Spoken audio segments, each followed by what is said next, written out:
TET পরীক্ষা কি 2024 সালে হওয়ার চান্স আছে কি হবে না, মানে এই নিয়ে একটা সবার দ্বন্দ্ব আছে। মানে ফোন করে এটা কোশ্চেন কিন্তু আমরা অনেকবার শুনেছি, বা প্রিপারেশন স্টার্ট করব কি করব না, এইটার জন্য আপনি কি বলতে চাইবেন?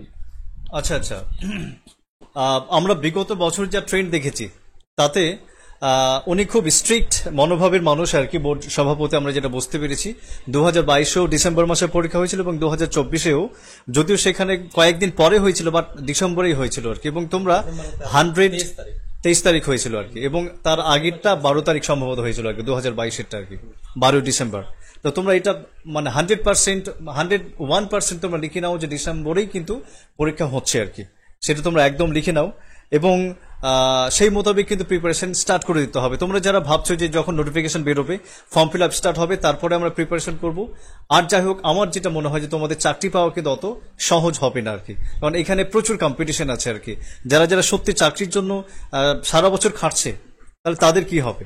আমরা যদি সবাই 2 মাস খেটে যদি চাকরিটা পেয়ে যাই, তাহলে সারা বছর ধরে যারা খাটছে বা 6-7 মাস ধরে যারা টানা পড়াশোনা করছে, তাহলে তারা কোথায় যাবে? অবশ্যই তারা সামনের দিকে থাকবে, এবং আমরা যারা পরে থেকে প্রিপারেশন নেবো আমরা কিন্তু পিছিয়ে যাব।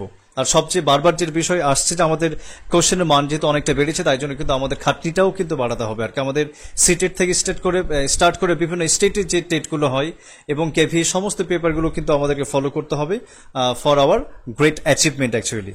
আচ্ছা, এবার নেক্সট কোশ্চেন যেটা ছিল আমাদের, সেটা অলরেডি স্যার অ্যান্সার করে ফেলেছেন যে প্রিপারেশন আমরা কখন থেকে স্টার্ট করব। তো প্রিপারেশন আমার মনে হয় বা সবাই যেটা বলে আর কি, বা উচিত যেটা, নোটিফিকেশনের জন্য ওয়েট করে থেকে লাভ নেই। ঠিক আছে, একটা জিনিস মনে রাখবে যে মনে করো তুমি নোটিফিকেশনের জন্য ওয়েট করে থাকলে, লেটস সে আগস্ট বা অক্টোবর মাসে সাধারণত হয়, অক্টোবর মাসে নোটিফিকেশন হবে।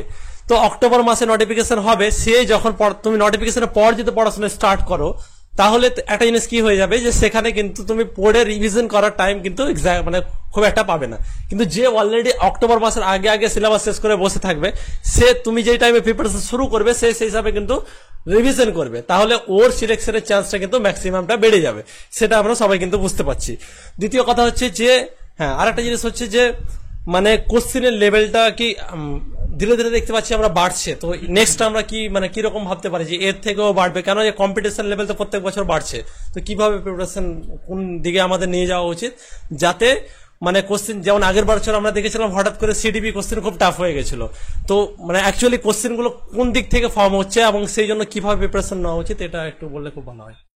আচ্ছা, একটা জিনিস আমরা যেটা খেয়াল করেছি সেটা হচ্ছে যে কোশ্চেন তো আউট অফ সিলেবাস তো আসবে না, সিলেবাসের ভেতর থেকে সমস্ত কোশ্চেন কিন্তু আমরা এক্সপেক্ট করব। কিন্তু কোশ্চেনের যে প্যাটার্নটা আমরা দেখেছি সেটা হচ্ছে অনেকটা টাইম কনজিউমিং একটা ব্যাপার, একই জিনিসকে ঘুরিয়ে ফিরিয়ে দিয়েছে এবং প্রচুর মানে ভাবতে হচ্ছে, অনেক বড় বড় কোশ্চেন, লেংদি কোশ্চেন পেপার ছিল।